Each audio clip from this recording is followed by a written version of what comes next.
Hello students, आपका हमारे YouTube channel में स्वागत है।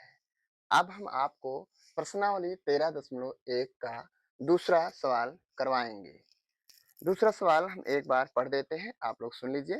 दूसरा सवाल है कि किसी फैक्ट्री के 50 श्रमिकों की दैनिक मजदूरी के निम्नलिखित बंटन पर विचार कीजिए। दैनिक मजदूरी दे रखा है। दैनिक मजदूरी रुपए में 100 से 120 और 120 से 140, 140 से 160, 160 से 180, 180 से 200 दे रखा है। मजदूरों की संख्या दे रखा है, इसको बारंबारता एफआई कहते हैं। 12, 14, 8, 6 और 10 दे रखा है। अर्थात सिग्मा एफआई का जो मान है वो जो दे रखा है वो 50 है। अब हम क्या निकालते हैं?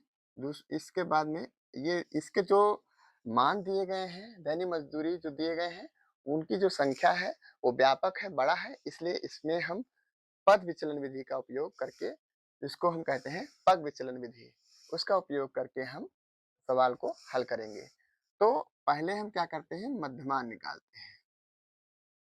पहले मध्यमान।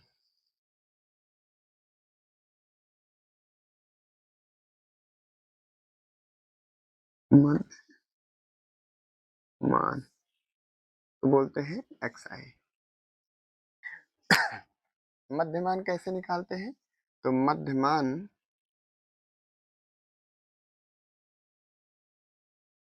मध्यमान एक्स आई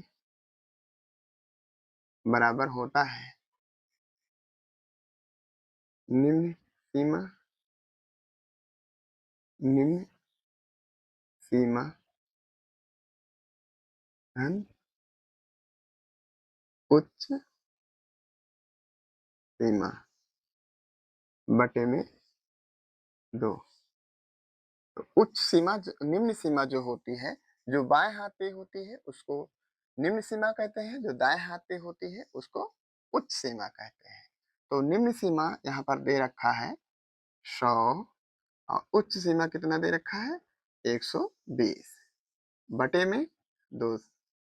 अब इसका योग करेंगे तो योग करने पर हमको मिलेगा 220 बटे 2। भाग कर देंगे तो 2 एकम 2, 2 एकम 2, 2 एकम 2, 0। अर्थात हमको 110 प्राप्त हो गया एक्स आई का मान, मध्य मान। अब हम यहाँ पर लिखेंगे 110। अब यहाँ हम समझते हैं कि सभी में जो वर्ग अंतराल है वो 20-20 का है। तो 20-20 का सेम अंतराल है, तो इसमें हम कैलकुलेशन करने की आवश्यकता हमको नहीं है। अब हम क्या करेंगे? अगला मध्यमान हम निकालने के लिए इसमें हम 20 जोड़ते चले जाएंगे और हमें अगला मध्यमान प्राप्त होता चला जाएगा। तो 110 में 20 जोड़ेंगे तो हमको प्राप्त होगा 130।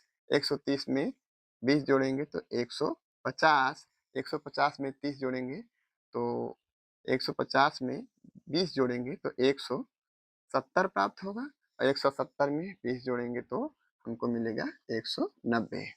इस प्रकार से मध्यमान हमको प्राप्त हो गया।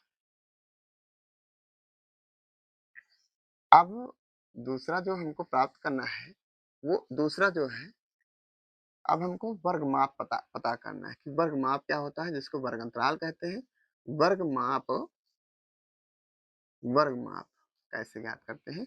तो वर्ग माप को h से व्यक्त करते हैं। h बराबर उच्च सीमा, उच्च सीमा माइनस निम्न सीमा, निम्न सीमा।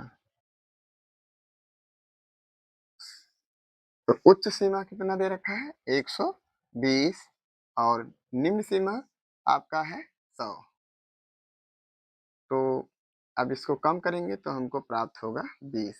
ये आपका हो जाएगा h। h प्राप्त हो गया। अब हमको क्या प्राप्त करना है? अब हमको प्राप्त करना है यू आई। तो यू आई के लिए क्या होता है? इसका फार्मूला जो होता है वो डी आई अपान एच होता है। तो हमको डी आई ज्ञात करना है, जिसको विचलन बोलते हैं। विचलन डी आई, इसका जो फार्मूला होता है वो होता है एक्स आई माइनस ए होता है। अब हम क्या करेंगे, यहाँ पर हम देखते हैं कि इसका जो विचलन होगा, अब ऊपर से 2 छोड़ देंगे और नीचे भी 2 छोड़ देंगे, जो इसमें बीच में आएगा वही क्या होगा, कल्पित माध्य। ये आपका ए का मान हो जाएगा। तो यहाँ पर ए का मान हमको कितना प्राप्त हो गया, 150 प्राप्त हो गया।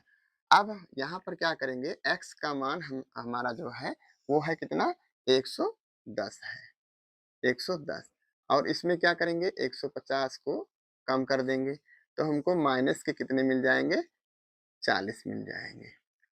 अब यू आई प्राप्त करना है, तो यू आई प्राप्त करने के लिए हम क्या करेंगे, यू आई बराबर जो होगा वो होगा यू आई बराबर डी आई अपान एच। तो ये आपका माइनस के 40 और बटे में 20, 0 से 0 कट जाएगा, 2 एक नम 2, 2 दूनी 4, अर्थात -2। तो यू आई का मान कितना मिल गया, माइनस के 2 प्राप्त हो गए। तो आपको इतना कैलकुलेशन की आवश्यकता नहीं है, आपको यू आई प्राप्त करने के लिए बहुत सरल तरीका है। वो सरल तरीका क्या है, हम आपको बता रहे हैं। जो आप ए मानते हैं, जिसको कल्पित माध्य बोलते हैं, इसके सामने हम क्या लिख देंगे, 0 लिख देंगे। अब इसमें क्या करेंगे, -1 को कम करते चले जाएँगे, -1, -2, और इसमें क्या करेंगे, 1 जोड़ते चले जाएँगे, तो यहाँ पर 1 हो जाएगा, यहाँ पर 2 हो जाएगा। इस प्रकार यू आई का मान हमको प्राप्त हो जाता है। अब हमको क्या प्राप्त करना है, अब इनका क्योंकि सूत्र क्या होता है, इसके लिए जो फ़ॉर्मूला होता है, वो होता है पद विचलन विधि का फ़ॉर्मूला जो होता है, पद विचलन विचलन विधि। समांतर समांतर माध्य समांतर माध्य x बार बराबर a plus sigma F I into U I upon sigma F I into H होता है। तो अब हमको sigma F I into sigma नहीं, F I into U I का मान निकालना होगा। तो इसके लिए क्या करेंगे, इसके लिए जो है कैलकुलेशन करेंगे, एफ आई इंटू यू आई। तो 12 दूना 24, तो यहाँ माइनस के 24 हो जाएंगे, और यहाँ 14 एक नम 14, तो माइनस के 14 हो जाएंगे, और 8 जीरो 0 हो जाएगा, और यहाँ पर 6 एक नम 6 हो जाएगा, और यहाँ पर 10 दूना के 20 हो जाएगा। अब प्लस वाला जोड़ लेंगे और ये माइनस वाला जोड़ लेंगे, तो ये आपका हो जाएगा माइनस के 38, और ये आपका हो जाएगा 26। अब हम क्या करेंगे, sigma F I into U I का मान कितना आ जाएगा आपका। अब देखिए ये प्लस के है 26 और ये माइनस के 38 है, तो हम क्या करेंगे, 8 में 6 कम होगा तो यहाँ पर बचेगा 2, और यहाँ पर यहाँ पर 3 है और 3 में 2 कम होगा तो कितना बचेगा, 1 बचेगा, लेकिन बड़ी संख्या के सामने माइनस का चिन्ह है तो यहाँ पर माइनस का चिन्ह लगा देंगे। तो ये आपको प्राप्त हो गया sigma F I into U I का जो मान प्राप्त हुआ वो माइनस के 12 प्राप्त हो गए। और ये सवाल में क्या दे रखा है, सवाल में ये दे रखा है कि सिग्मा एफ आई का मान दे रखा है 50। अब हम क्या करेंगे, ये सभी मान जो है इस मतलब फार्मूले में रख देंगे। ठीक, तो यहाँ पर हम देखते हैं कि ए का मान कितना है, यहाँ ए का मान 150 है, plus F I you I का मान कितना है, माइनस के 12 है, और सिग्मा एफ आई का मान कितना है, 50 है, और एच का मान कितना है, यहाँ पर देखिए एच का मान हमको 20 प्राप्त हुआ है।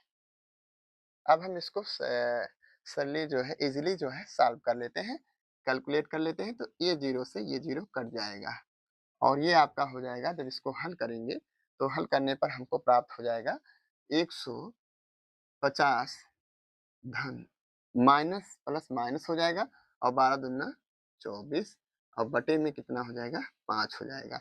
फिर हल करेंगे तो डिवाइड करेंगे तो 5 एकम 5, 5 चौका 20 और पनियट 40। तो ये आपका मान कितना आ गया? ये मान आ गया आपका 150 माइनस 4.8। अब घटाएँगे तो घटाने पर हमको क्या प्राप्त हो जाएगा? घटाने पर हमको प्राप्त हो जाएगा एक घटाएँगे इसको तो यहाँ पर देखिए 150.0 और यहाँ पर 4.8 घटा दीजिए तो यहाँ पर हो जाएगा 2 दशमलव यहाँ पर 9 में 4 कम होगा तो 5 बचेगा, यहाँ पर 4, 1 तो ये आ जाएगा आपका 145, 145.2 ये आपका एक्स बार, यही आपका क्या हो जाएगा? आंसर हो गया। तो हम आशा करते हैं कि आपको ये सवाल समझ में आया है, समझ में आ गया होगा। अगर हमारा ये सवाल समझ में आया है, तो हमारे चैनल को सब्सक्राइब करिए, लाइक करिए और बेल आइकन को ज़रूर से दबाएँ। जय हिंद, जय भारत।